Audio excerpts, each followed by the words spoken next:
Өглөөний наран алгуурхан дөнөж эх оронд шинэ өглөө илчээдүгэн айлчлан ирлээ. Гэвч энэ амьдрал мандах нар шиг үргэлж гэрэлтэж байдаггүй нь харамсалтай. Хаа нэгтээ шинэ хүн мэндэлж аль эсвэл өвчнөө ялан дийлсэндээ хувь заяа гэж байрлах нэгэн байхад энэ орчлонгийн өгсүр замд бүдэрч хэлж биш хийсчирдэг өвчний өмнө өвдөг сөхрөн гимшиж суугаанч би. Яг л мандаж байгаа энэ нар хэнийг жалгалгүй цацравч туссан сүдрийг хизээч сарниулж чадахгүй те адил. Нийгэм даяараа бидний замаа халдварт өвчин бүр ингээд салхи шиг нөмөрч байна. Далд байгаа 200 хэдэн хүн л энэ их том асуудал шүү дээ. олж илрүүлэл хяналтанд авч чадвал Хэрвээ би халдвартай гэд гарчих юм бол би ялгуурлан адвартанд өртөн гэдгээсээ айгаад өөрийнхөө эрүүл мэндэд анхаарал 3-6 сарда нэг удаа шинжилгээ өгөөд үзье.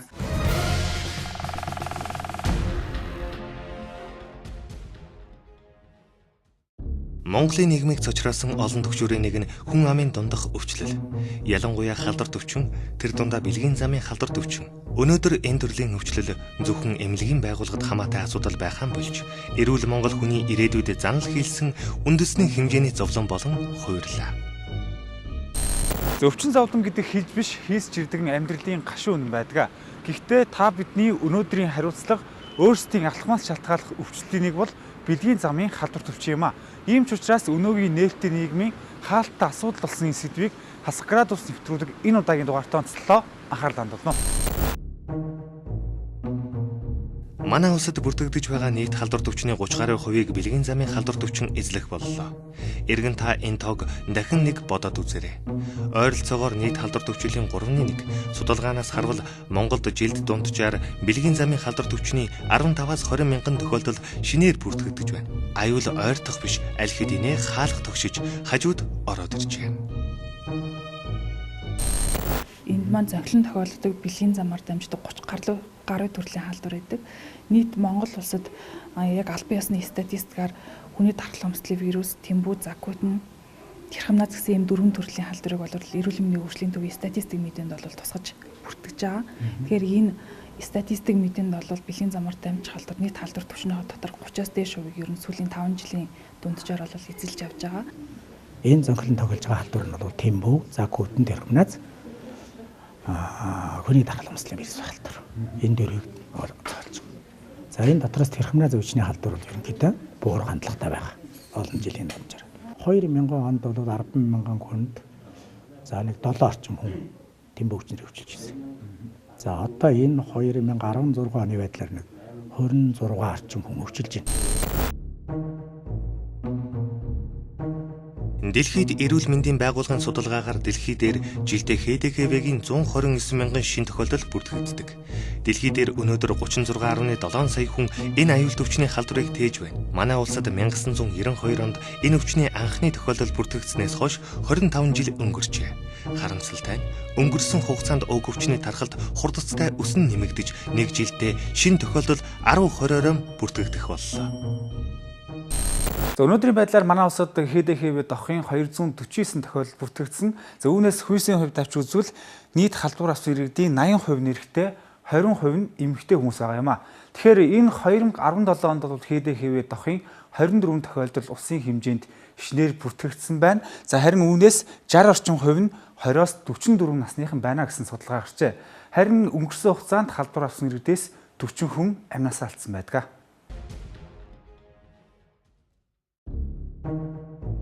ХДХВ дох ямар замаар халдварладаг вэ?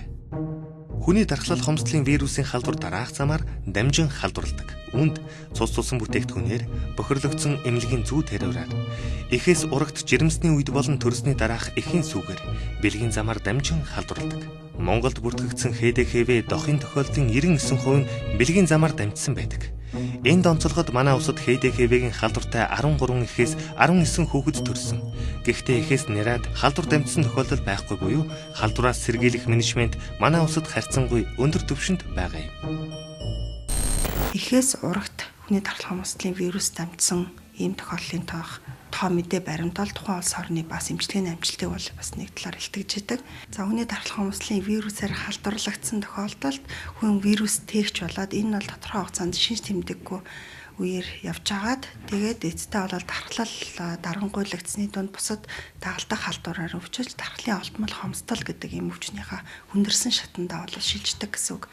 За энэ бол ойролцоогоор тухайн хүнийхээ биеийн байдлаас шалтгаалаад 5 жил болон түүнээс дээш хугацаанд одоо хэдэн вирусын халдвар авчаа тийм ээ 5 болон түүнээс дээш жилийн хугацаанд эмчилгээ тусламж үйлчилгээнд хамрагдаагүй юмд ороогүй юм хүмүүст хэвчлэн үүсэж байгаа. ХДХВ-гийн халдвар авсан л бол дох өвчнөр өвдсөн гэсэн үг биш. Манай улсад бүртгэгдсэн нийт халдвартай иргэдийн 38.8% нь дохын үе шатандаа онцлогджээ. Өөрөөр хэлбэл хүний дархлал хомсдлын вирусын халдвар авсан хүний өвчний шинж тэмдэг хүндэрч дох өвчний шатандаа ордог. Өнөөдөр Монголд ихэнхдээ ХДХВ-гийн шинж тэмдгийн үе шатандаа онцлогдох тохиолдол их байгааг халдвар төвчин судлалын үндэсний төвөөс мэдээлсэн. Мөн халдвар авснаа мэдэхгүй удаан хугацаанд явсан тохиолдолч цөөн биш. 2016 оны мэдээг харахад бол нийт 16 онд онцлогдсон хүмүүсийн 45.8% нь бол тохин шатанд онцлогдсон байдаг. За энэ юу гэлж байна вэ гэхээр манай иргэдийн эрүүл мэндэд анхаарах хандлага бол төлөө солионо гэдгийг харуулж байгаа нэгдүгээрт нь, хоёрдугаарт нь бол онцлогоо бол оройтч авч байна гэсэн үг. Бид нар бол хүмүүсийг аль болох эрт эмчилгээнд хамруулах тактик барьж ажиллаж байгаа. За энэ хүмүүсийн 186 нь бол одоо яг тусламж үйлчилгээнд хамрагдаад имээ уугаад явж байгаа гэсэн үг. За хэдийгээр өнөөдрийн байдлаар Монголд ХДХВ дохын 249 тохиолдол бүртгэгдсэн ч гэсэн нэг халдвартай хүний цаан хэдэн тохиолдол байх эрсдэлийг эмнэлгийн байгууллагуудаас гаргасан байна. За тухайлах юм бол 2017 оны 3 дугаар сард хийсэн тооцоололоор Монголд ХДХВ дохын халдвар авсан 575 хүн байх магадaltaй гэсэн тооцооллыг хийжээ. Энэ бол Монголд халдвартай хүмүүсийнхээ өрдөө 50%-ийг нь л оншилж чадсан гэсэн үг.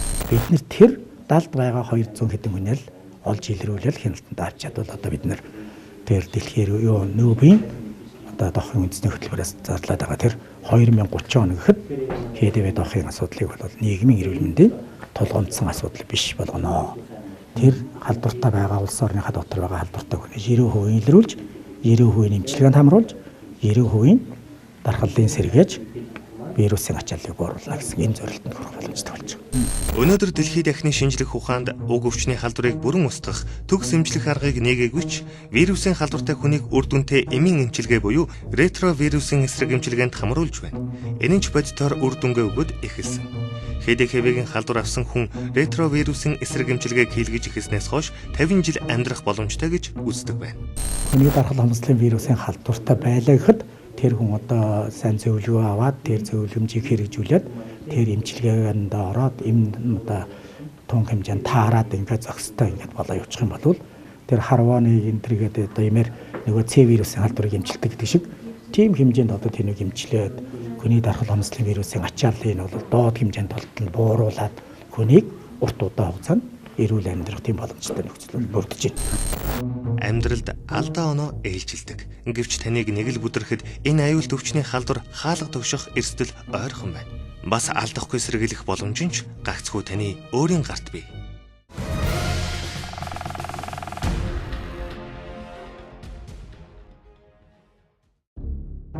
Манай улсад бүртгэгдсэн ХДХВ дохын тохиолдлын 80% нь эрэгтэйчүүд байгааг дээр мэдээлсэн. Тэгвэл эдгээрийн мөн 80 орчим хувь нь бэлгийн цөөнх залуус байгаа юм. Иймээс ч дох ХДХВ-гийн асуудлыг зөвхөн ЛГБТ хүмүүст хамаатай мэтээр ярьж гадуурхах хандлага бий болсон нь өнөөгийн нийгмийн бодит дүр төрх. Энэ хүмүүст маань нөгөө ажилдаг байгууллага маань нэрэл сурал хийгээд яг тухайн чиглэлд ажилладаг нөгөө зорилтод бүлэг гэж онцгойлоод тий одоо сайн дурын зөвлөгөө шинжилгээнд зуучлаа, сайн дурын зөвлөгөө шинжилгээнд хамруулад байгаа нь одоо ХДХВ-ийн халдвар, Тэмбүүгийн халдвар гэдээ илрүүлээд байгаа юм. Ерөнхийдөө бол яг энэ ЛГБТ хүмүүсийн өвчин гэдэг ч юм уу нийгэмд тиймэрхүү ойлголт байдаг. Бид нар мөрөөрөө ажиллая гэдээ амьдарч ин сураад явж гин. Хүн болгоно л нэг өөр өөрт нь бас зовлон байдаг. Төрөлхийн гэдэг зүйл шүү дээ хамгийн гол нь. Яг л нөгөө бэлгийн зан үйлтэй холбоотойгоор тэ эрсдэл бүлэг гэж авч үздэг. Тэгэхээр нөгөө нэг яг одоо яг Монгол улсын хэмжээнд те ерөнхийдөө бүх салбарт бэлгийн чиг баримжаа, хүүсийн баримжаа илэрхийлэгдэх хэмээгдэх ойлголт төр яг нэгдсэн байр суурьтай хараахан болж амжаагүй л байна л да. Нийгмийн нэг тодорхой нэг одоо бүлгийн гишүүн болохын хувьд тухайн хүнийг одоо үл хүндлэх, үл зөвшөөрөхтэй, тэгээд нэр хоч өгөх, гутаан доромжлох гэх мэтчлэнгээр бүр цаашлаа тэр нөрөө бие мах бодит нүртэл халдах хүртэл одоо тэр байдлаар бол илэрж байгаа юм. хэдий ч нэг хүчирхийллийн аргаар энд хандан төдий ч нэг байдал маань өөрөө нуугдмал байдалд ордог. Тэгээд манай Монголд байгаа өнөөдрийн одоо халдварын яг хуу дийлэнх тохиолдол нь бол нөгөө ИБ буюу эрчүүдтэй бэлгийн харьцаанд ордог эрчүүдийн дунд байгаад байгаа учраас бас яг нэг талаараа энэ хүмүүсийн дундх нөгөө энэ нэг буруу ойлголт, ялгарлан гадуурхалт бас улам нэг нэмэгдэх ч гэдэг юм уу үндэслэл байж болохоор байгаа юм л да. Тухайн бүлэг хүмүүсийг ялгарлан гадуурхаснаас эрүүлэндийн үйлчлэгэнд хамруулахгүй байсаасаа тухайн хүмүүсийг байж болохгүй гэж үзсэнсээ үзэх хөдөл хандлагаас болоод бид нэр халдварыг барьж чадахгүй улам олон болгоод цааш нь явуулаад байгаа. Дан ганц бэлгийн цөнх эрсдэлт бүлгийнхэн ч гэлтгүй ХДХБ дохын халдварт хүнийг ялгарладаг хандлага нийгэмдгүй. Энэ бүгд хүний эрхийн зөрчил гэдгийг Монгол улсын хүний эрхийн үндэсний комиссоос онцолж байна. Өөрөөр хэлбэл өвчлөлийн эрсдлийг бууруулах гол гарц нь ялгарлан гадуурхалтыг таслан зогсоох гэж харж байна. Ингээд бүх салбарт ялгарлан гадуурхалт байгаад байгаа учраас тэр хүмүүс энийг нөгөө илэрхийлж гаргаж ирэхээс айж байгаа. Нэгдүгürt очиж эмчилгээ үйлчилгээнд авахгүй хамрагдахгүй гэсэн үг. Эсвэл хэрвээ би халдвартай гэд гарчих юм бол би ялгарлан гадуурхалтанд өртөнө гэдгээсээ айгаад би жишээ нь хизээч өчөж тоо урьдчилсан сэргийлэх үзлэх онцлогонд хамрагдахгүй гэсэн үг байхгүй. Тэгэхээр энэ байдал байхгүй байна гэдэг маань л өөрөө халдварыг хизээч тогтоон барих боломжгүй болно гэсэн үг. Дараагийн эрсдэлт бүлгийнхэн бол хар тамхи мансууруулах төрлийн бодисын хамааралтай иргэд. Хэдийгээр Монголд судсаар мансууруулах төрлийн бодис тарьж хэрэгэлдэг иргэд бохир зүйд хариураар ХДХБ дохын халдвар авсан тохиолдол бүртгэгдээгүй ч хар тамхи хэрэглэгчид өндөр эрсдэлтэй бүлэгт багтдаг байна.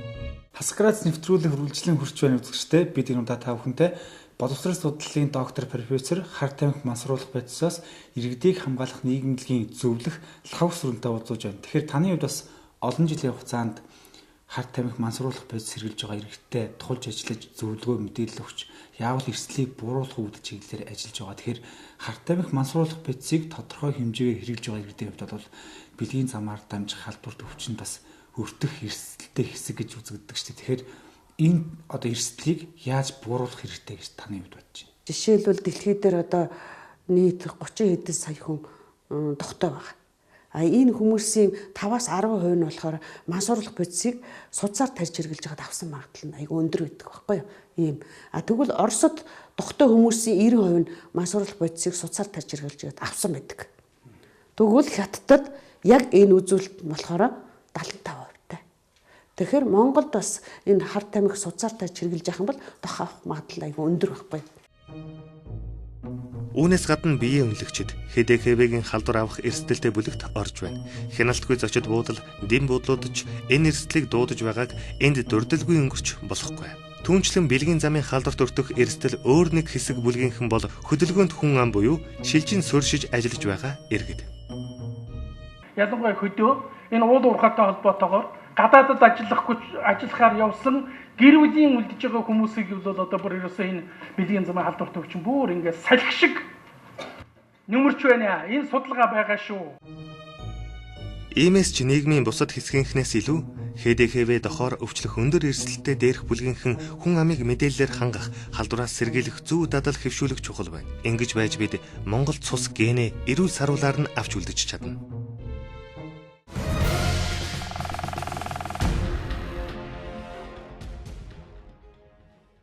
Та яг эдгээр хүмүүстэй ойр хамтарч ажиллаж бас санал сэтгэлийн сонсож ажиллаж байгаа хүний хувьд ямар гарц байна гэж та харж байна? Энэ халдвартай олон нийтэд тулж ажилладаг төрийн бас байгууллага 2 дахь төрийн бас байгууллага байгаа. Тэгээд нийт халдвартай иргэд байна. Бүгд манай тэр одоо ингээд эрх ашигыг хамгаалахын тулд ажилладаг юм төрийн бас байгууллага байгаа. Өнөөдрийн авсан бүх тохиолдол бол бэлгийн замаар дамжиж авсан. Ер нь асуудлын гол нь юу байсан бэ гэхээр ерөөсөө бэлгэвчгүй бэлгийн харьцаанд орж тэр нь дээрээс нь одоо архины хэтэрхий хэрэглэнээс болоод ингээд халдвар авсан байгаа байхгүй.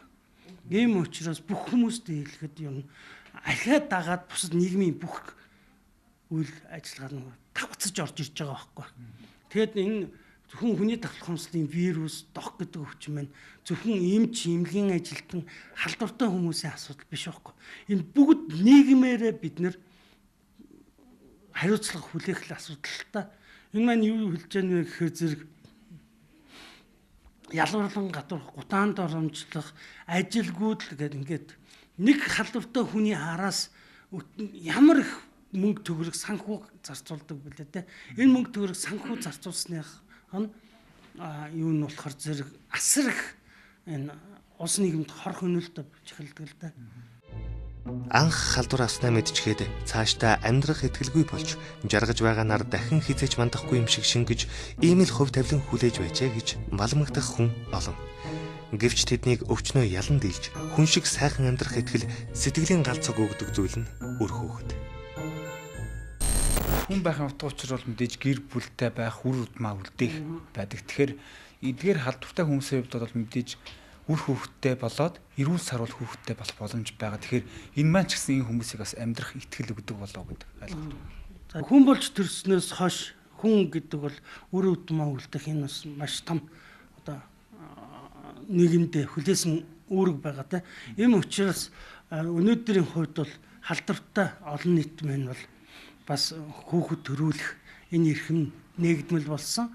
Тэгээд одоо халдвартай ээжүүдээс мань одоо халдваргүй хүүхэд төрөх, хоёр халдвартай хүүнээс халдваргүй хүүхэд төрөх гэдэг энэ олон асуудлууд байна л да. Тэгэхээр Монгол улс бас ганц ч хүүхдийг одоо халдваргүй төрүүлж байгаадаа маш том ололт амжилт гэж энийг бол үздэг.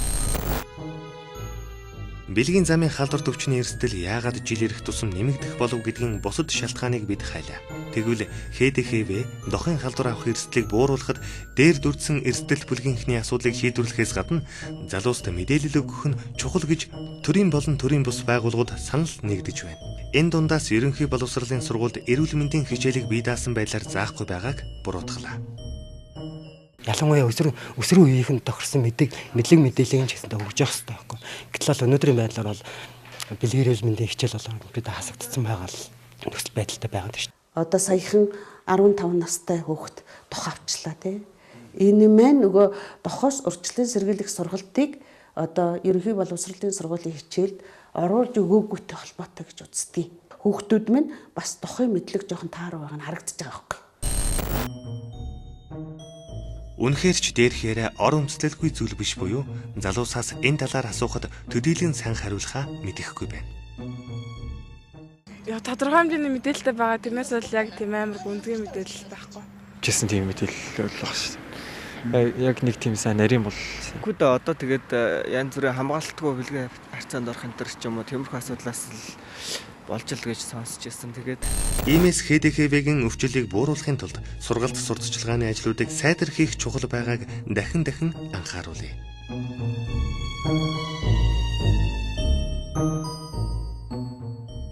Өнөөдөр төр засгаас алстаа үндэсний аюулгүй байдлын хэмжээнд яригдахаар аюул төвчнөөс урьдчилан сэргийлэхэд хэрхэн анхаарч байгаа талаар асуухгүй өнгөрч болохгүй. Тэгвэл өнгөрсөн хугацаанд эрүүл мэндийн яам, түүний харьяа байгууллагууд дотоодын болон олон улсын байгууллага төсөл хөтөлбөртэй хамтран тодорхой үр дүнтэй ажлуудыг санаачлан хийж иржээ. Тэгэр нийт хүн амын дунд 0.1%-аас доош түвшинд барьж чадж байгаа ч гэсэн тодорхой бүлэг хүн амын дунд бол тархалтын түвшин бол бас судалгаагаар 13%. Одоо сүүлийн үед авж байгаа манай энэ санхүүгийн дэмжлэг маань голчлон эрсдэлт бүлгийн хүн амд чиглэсэн үйл ажиллагаа цогцоор хэрэгжүүлэхэд бол санхүүжилт бол олгогдож байгаа. Канада улсын санхүүгийн дэмжлэгтэйгээр халдвар төвчний судлалын үндэсний төвийн дох бэлгийн замаар дамжих халдварын тандас судалгааны албан эмэгтэй болоод эрэгтэй үйлчлүүлэгч нар өшөө эрсдэл бүлгийн эмэгтэйчүүд, гэр эрчүүд ХДХВ дохтой өвчнүүдэд зориулсан үзлэгийн өрөөгөө иж бүрэн засвар хийж тогтчлолтоо хийж дуусж байна. Тэгээд ерөнхийдөө Канада элчин сайдын яамнаас 20 дахь жилдээ энэ санхүүжилтийг өгж байгаа. За манай албаны хувьд бол энэ жил шалгарсан 13 төслийн нэг нь бол чадсан.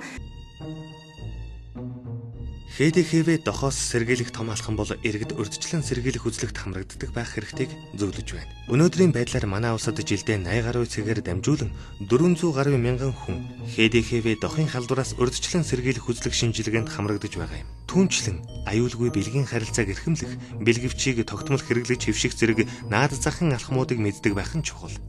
Үүнээс гадна энэ өвчин дан ганц бэлгийн замаар дамждаггүй гэдгийг байнга санах ёстой.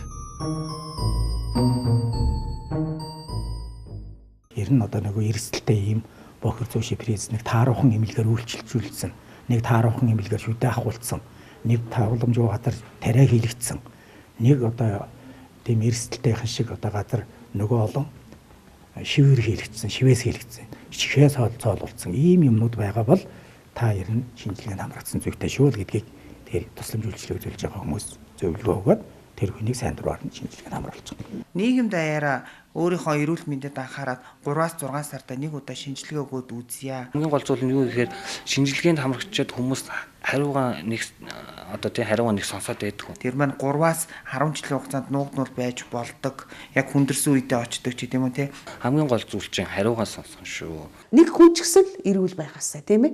Тийм болохоор энэ их том асуудал шүү дээ. Бэлгийн замаар дамжих халдвар гэдэг бол тухайн хүний яг ухамсарт үйл ажиллагаатай шууд хамааралтай илтгэж аваа үзүүлэлт гэж ойлгох хэрэгтэй. Тийм учраас одоо залуучуудаа нийт хүн амд аврайлж хэлэхэд тохиолдлын бэлгийн автлыг л төвчих хэрэгтэй. Бэлгэвчийг зөв хэрэглэх хэрэгтэй. Ингэсэн тохиолдолд таныг хүний дархлах хүнслийн вирусээс бол хамгаалах бүрэн боломжтой гэсэн. Та амьдралынхаа төлөө, хүсэл мөрөөдлийнхөө төлөө юу хийж чадах вэ? Магадгүй энэ нь хамгийн энгийн буюу та эрсдэлтэй алхам хийсэн бол эмнэлгийн байгууллагаар үйлчлүүлэхээс эхэлнэ. Өвчин гэдэг хэнийг ч ялахгүй, гэхдээ энэ өвчнийг ялан дийлэх цор ганц боломж нь зөвхөн таны өөрийн гарт биш үү гэдгийг хасах градус нэвтрүүлэх энэ удаагийн дугаарт онцлоо. Анхаарлаа хандуулсанд баярлалаа.